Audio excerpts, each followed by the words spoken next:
Hello everyone, मैं नाम उज्ज्वल है। आज जो हमारा टॉपिक है वो इंटरनेशनल रीसेलिंग ड्रॉपशिपिंग बिजनेस के बारे में है और आज हम सीखेंगे कि इससे एटलीस्ट 1 लाख रुपए महीने का हम लोग कैसे बना सकते हैं। हम पूरा प्रोसेस बताएंगे, बजट बताएंगे और क्या क्या आपको रिक्वायरमेंट्स हैं, सब चीज डिटेल में बताएंगे। तो सबसे पहले पूरा प्रोसेस स्टार्ट करते हैं। आप पूरा प्रोसेस समझ लीजिए, उसके बाद बजट, इससे क्या फायदे हैं, क्यों हमको इंटरनेशनल रीसेलिंग बिजनेस में जाना चाहिए रादर देन ड्रॉपशिपिंग और ऐसी और टाइप के बिजनेस में, और इसमें क्या ड्रॉबैक है वो भी बताओ। तो सबसे पहले स्टार्ट करते हैं प्रोसेस को। तो सबसे पहला प्रोसेस होता है आपको एक इंटरनेशनल कंपनी बनानी पड़ेगी। अगर आप यूएसए में ड्रॉपशिपिंग बिजनेस चालू कर रहे हैं, अपना रीसेलिंग का ड्रॉपशिपिंग बिजनेस, इसमें क्या सीन आता है कि आप जो रीसेल करते हो वो पहले से ब्रांड होते हैं, तो डिमांड पहले से रहता है। आप उनसे परमिशन लेके फिर प्रोडक्ट बेच रहे होते हैं। इससे फायदा ये रहता है कि भाई देखो, आपको रोकेंगे नहीं बल्कि उल्टा आपको प्रमोट करते हैं। चलो अब इसमें प्रोसेस में वापस चलते हैं कि सबसे पहले तो आपको यूएसए की कंपनी बनानी पड़ेगी। यूएसए की कंपनी हमने अपने पुराने वीडियो में बड़े डिटेल में समझा रखा है। हम जो यूज करते हैं वो फर्स्ट बेस यूज करते हैं, वो सारी चीजें प्रोवाइड करता है। अगर आप फर्स्ट बेस नहीं यूज करना चाहते तो आप अलग से भी बना सकते हैं। इसमें आपको सबसे पहले एक रजिस्टर्ड एजेंट लेना पड़ेगा। जिस भी स्टेट में आप कंपनी बनाएंगे उसका रजिस्टर्ड एजेंट लेना पड़ेगा। फिर एलएलसी वहां पे रजिस्टर करानी पड़ेगी एजेंट के थ्रू या फिर किसी सर्विस के थ्रू। फिर आपको एक ईआईएन लेना पड़ेगा। जब ये सारी चीजें हो जाती है तो आपके पास एक यूएसए कंपनी आ जाता है। उसके बाद आप बैंक अकाउंट बनाएंगे जो कि मर्करी, रिले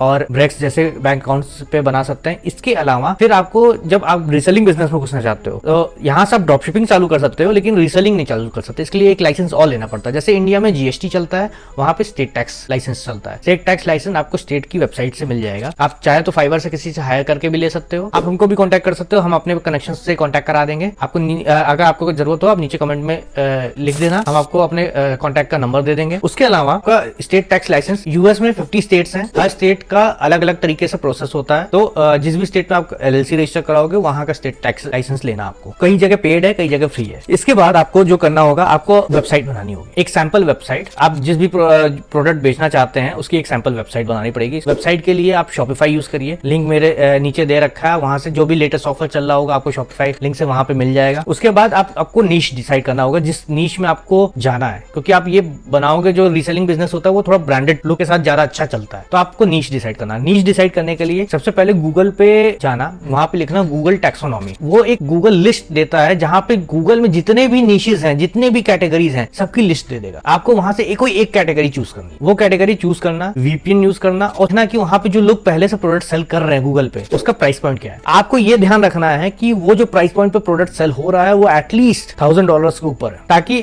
जब आप ब्रांड रीसेलिंग में करो तो उसको लंबे समय तक चला सको। प्रॉफिट मार्जिन भी है। जितना आप मेहनत सस्ते प्रोडक्ट में बेचने में करो उतना ही महंगे प्रोडक्ट में बेचने में करोगे। तो और यहाँ पे ब्रांड का नाम भी रहेगा तो वो प्रोडक्ट सेल करना बहुत ईजी हो जाएगा। तो देखना कि प्रोडक्ट मिनिमम कॉस्ट $1000 तो हो ही। जब आपको वो नीश मिल जाए, क्योंकि बहुत बड़ी लिस्ट है, तो आपको जैसे एग्जांपल के तौर पे electric fire presses, laptops, TV, ACs, इस तरह के नीशेस ढूंढो जहां पे महंगे प्रोडक्ट मिलते हैं, तो उनका ऑटोमेटिकली कॉस्ट हाई रहेगा। और हम अपना पर्सनली क्राइटेरिया यूज करते हैं। तो प्राइस का क्राइटेरिया $1000 अबव होना चाहिए। सेकंड, जो उसकी सीपीसीज है, सीपीसीज होता है कॉस्ट पर क्लिक, की जो उस पर क्लिक्स आती हैं वो एवरेज में $3 से नीचे हो। जो ब्रांड नेम पे क्लिक आ रही है वो थोड़ा हाई रेंज में होंगी, और जो जनरल क्लिक्स आ रहे हैं, जैसे मान लीजिए कोई एयर कंडीशनर लिख रहा है, तो उस पर जो क्लिक आ रहे हैं वो $1 से कम हो, और ब्रांड नेम पे जो क्लिक्स आ रही है वो $3 से कम हो। ये चेक कैसे करते हैं? हम जो टूल यूज करते हैं कीवर्ड एवरीवेयर, वरना आप फ्री में भी चेक कर सकते हैं कीवर्ड प्लानर टूल से। उसके बाद करना क्या है, आप जिस भी कैटेगरी में जाओ वो एवरग्रीन कैटेगरी, आप साल भर सामान बेचते हो। ऐसा नहीं कि जैसे एयर कंडीशनर ये आपको गर्मी में बेच सकते हो, ठंडी में नहीं बेच पाओगे। तो ऐसी कैटेगरी में जाओ आप जिसमें आप साल भर सामान बेच सकते हो। फिर उसके बाद इसमें जब आप गूगल पे चेक करोगे वहां पे लिख के आता है कि ये ब्रांड कितने स्टोर्स बेच रहे होते हैं। तो वहां पे एटलीस्ट 10 स्टोर से कम हो तो ज्यादा अच्छा रहता है। ऐसा नहीं कि कोई फिक्स क्राइटेरिया है, लेकिन 10 स्टोर से ज्यादा इजी सेल हो जाता है। फिर उसके बाद जब आपको ये चीज सेट करने के बाद, ये सारे क्राइटेरिया फुलफिल करने के बाद आपको एक नीच वेबसाइट मिल जाए, तो वहां पे जो एग्जिस्टिंग ब्रांड है उनके साथ एक सैंपल वेबसाइट आप बना लीजिए। सैंपल वेबसाइट में आपके पास आपका डिटेल होना चाहिए, कंपनी नेम लिखा होना चाहिए, और हर चीज जो एक रिक्वायर्ड होता है ब्रांड को, जैसे कि आपका फोन नंबर, आपका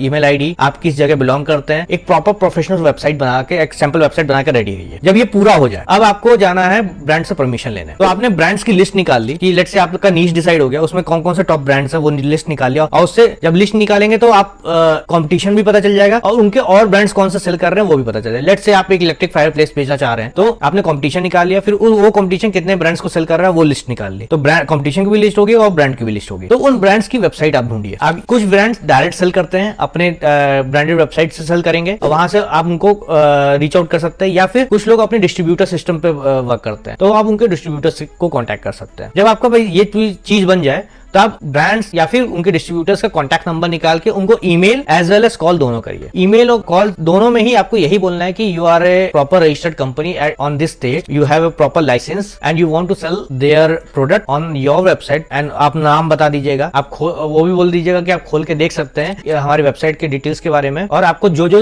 डिटेल्स की रिक्वायरमेंट होगी हम आपको प्रोवाइड कर देंगे। ये जो रीसेलिंग का मॉडल है हमको ड्रॉपशिपिंग बेसिस पे करना है, तो आप इसके लिए एग्री हो कि नहीं। मोस्ट ऑफ द सप्लायर्स आप जब बात करेंगे एटलीस्ट 50 में से 20 तो मान जाएंगे। ये हम अपने पर्सनल एक्सपीरियंस से बता रहे हैं, क्योंकि ये बिजनेस हम भी कर चुके हैं। तो 50 में से 20 मान जाएंगे तो आपके लिए मोर देन एनफ है। आपको ये चीज है कि कई बार ब्रांड्स का रिप्लाई नहीं आता, वहां पे आपको लगे रहना है, आपको हार नहीं माननी है। आप बार बार उनको कॉन्टैक्ट करो, उनको ईमेल करो, उनको फोन करो, रेगुलर बेसिस पे करो, ऑलमोस्ट डेली बेसिस पे करो। तो कोई ना कोई टाइम आएगा, आप 1 हफ्ते 2 हफ्ते बाद, कि आपको वो एक पॉइंट ऑफ कॉन्टैक्ट दे देंगे कि आप इनसे बात कर सकते हैं, यहाँ से आपको परमिशन मिल जाएगी। उनसे आप रेगुलर कनेक्शन में रहिए, उनको आप ईमेल करिए, आप उनको फोन करिए, उनका ईमेल आईडी लीजिए, उनका फोन नंबर लीजिए, जिससे डायरेक्ट कॉन्टैक्ट हो सके। उनका पर्सनल ईमेल आईडी ले, लेट से आपने ब्रांड को कॉन्टैक्ट किया, आपको एक पर्सन के ऊपर रिडायरेक्ट कर दिया गया, अब उनसे बोलिए कि आप अपना पर्सनल ईमेल आईडी दे दीजिए, जिससे हम आपको डायरेक्ट रीच आउट कर सके। और उनसे उनका फोन नंबर भी पूछ लीजिए, कई बार वो लोग दे देते, उनसे पूछिए, वो लोग एग्री कर जाएंगे। तो आपको एक लीगल फॉर्मेलिटीज फिल करनी पड़ेगी, एक फॉर्म्स में साइन करना पड़ेगा, और आपको अपना स्टेट टैक्स का लाइसेंस उनको देना पड़ेगा, ताकि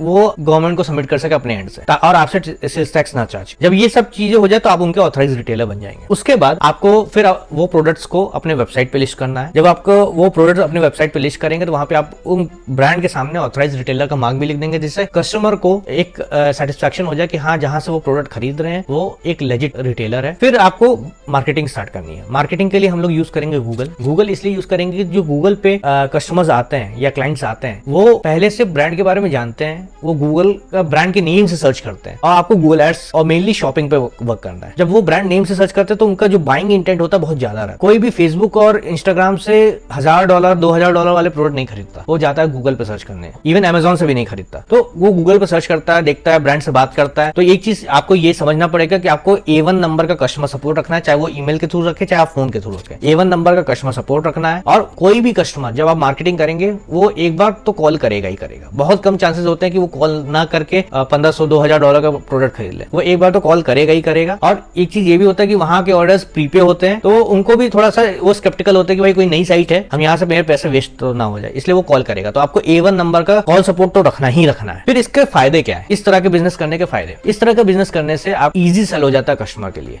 एक तो आप गूगल एड्स करते हैं, जिसमें बाइंग इंटेंट वैसे भी ज्यादा होता है। दूसरा, आप ब्रांड सेल कर रहे हैं जिसका ऑलरेडी मार्केट में डिमांड है, तो इससे क्या रहता है कि कस्टमर का ट्रस्ट बहुत ज्यादा हाई रहता है। प्लस ऊपर से आपका कॉल सपोर्ट भी, जब वो कोई बंदा परचेज करने से पहले किसी एजेंट से बात कर ले, आपकी कंपनी के एजेंट से, आपसे या फिर आपकी कंपनी के किसी एजेंट से बात कर ले, तो वो ट्रस्ट ऑटोमेटिकली बढ़ जाता है। और वो जो इजी सेल होता है उसमें मार्जिन भी बहुत ज्यादा होता है, जो कि ब्रांड्स देते हैं 20 से 25% 30% तक तो मार्जिन मिल जाता है। कुछ ब्रांड्स में इवन 40 से 50% मिल जाता है, जैसे कि फर्नीचर के नीश में कई ब्रांड्स दे देते हैं, क्योंकि उसमें मैन्युफैक्चरिंग कॉस्ट कम था और लग्जरी प्रोडक्ट बन जाता है वो। लेकिन ये चीज रहता है कि वो रिपीटेटिव परचेज नहीं रहेगा, लेकिन इसका डिमांड इतना हाई रहेगा कि आप आराम से बेच सकते हो। अब इसमें बात करते हैं कि इसका बजट कितना चाहिए। ये पूरा प्रोसेस करने में आपको $1000 से कम लगेगा, लेकिन आपको ज्यादा बजट लेके चलना है। मतलब $1000 से $2000 लेके चल लो, आप स्टार्ट कर सकते हो, लेकिन आपको गेम में टिके रहना है। तो हम मेरा सजेशन एटलीस्ट $5000 के साथ चालू करो, जिससे आप लॉन्ग टर्म सस्टेन कर सको। कई बार ऐसा होगा कि कई ब्रांड्स बिकते हैं, कई ब्रांड्स नहीं बिकते, आप ब्रांड नेम के ऊपर खेल रहे हो, लेकिन उसमें ऑलरेडी कई कॉम्पिटिशन होंगे जो कि हाई बिडिंग कर रहे होंगे, तो आपको वहां पे सस्टेन करना है, तो आपको थोड़ा बजट रखना पड़ेगा। ये चीज अगर आप फुलफिल कर लो, इसके अलावा आप कोई भी डाउट हो आप नीचे कमेंट सेक्शन में बता सकते हो। इससे आप अपना proper branded reselling business, international reselling business start कर सकते हो बिना किसी एक्स्ट्रा एफर्ट के। आपको यूएस जाने की जरूरत नहीं है, आप यहाँ से बैठे बैठे अपने लैपटॉप से सारे बिजनेस को सेटअप कर सकते हो। कोई भी आपको डाउट हो रहा है इसके अलावा, आप नीचे कमेंट सेक्शन में मेंशन करो और हम उस टॉपिक को डिटेल में इधर कमेंट सेक्शन में ही आंसर कर देंगे या फिर उसके ऊपर एक और वीडियो